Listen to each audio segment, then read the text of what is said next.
Mga kalangga, good morning. Ito naman si Chichu. Ayan, maagang naglambing sa kanyang mama. Ayan, mga malalambing yan sila sa akin. Ito yung pinaka-close sa akin, si Chichu. Talagang laging nasa akin to dumidikit. Ayan, banding ka mama. Banding muna ang baby sa mama. Chichu. Chichu. Oh, say hi. Hi. Dito oh. Say hi. Ayan. Hi vlog. Hi vlog. Say hi muna. Ayan oh. Say hi. Hi vlog. Hi vlog. Say hi. Hi vlog. Chichu. Ayan oh. Hi vlog.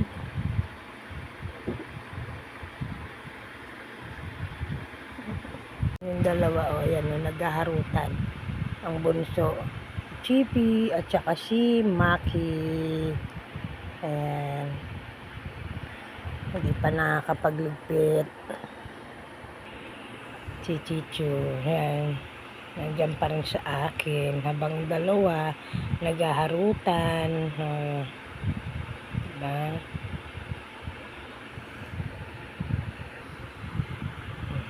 Sige. Tapos lang magkape. Maya-maya magliligpit na ang mama. Sige. Harutan. Ang aga magharutan. Samantalang itong isa, nasa akin pa rin.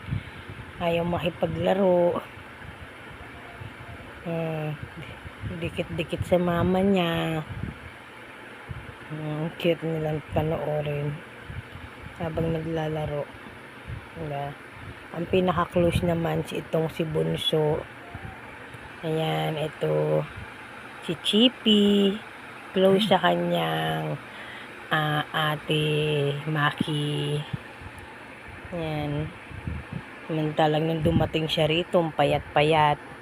So, ngayon ayan, medyo okay na siya. Tumataba-taba na siya. Ayan o, ang liksi niya na. Say hi.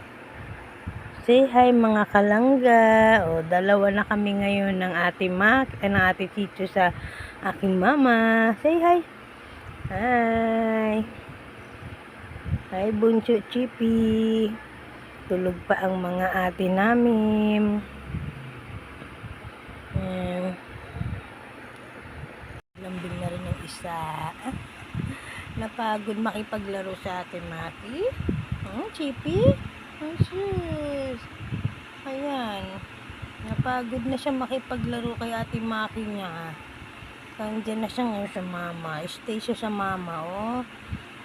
Tabi-tabi siya kay ate Chichu niya. Sus. Ang aga nagsipag-gising.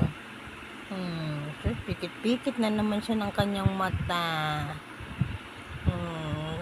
Hey, hi. Good morning mga kalangga. Kamusta po kayo? Happy Independence Day. Good morning, good morning. Say hi. Hi. Good morning po. Ayan, sige. Harutin naman si ate Maki, ate Chichu. Hindi yan si ate Maki na ka-close mo. Si ate Chichu yan. Ayan. Yan, dalawang yan. Yan yung mga isa, close sa akin. Pero ang pinaka-close ito, yan, ito talaga siya. Lalo na pag naglalambing sa akin. Kaya pala, pag may klase kami, naku, talagang nasa gitna siya ng notebook ko.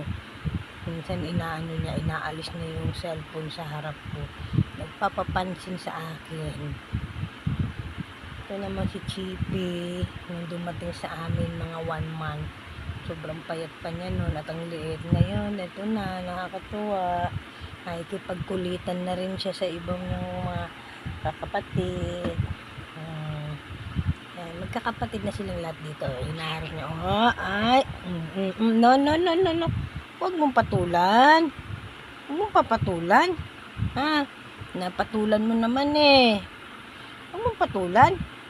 Bunso yan eh, bunso. Bunso yan eh. Pang-asar din kasi itong maliit na to eh. Umalis tuloy.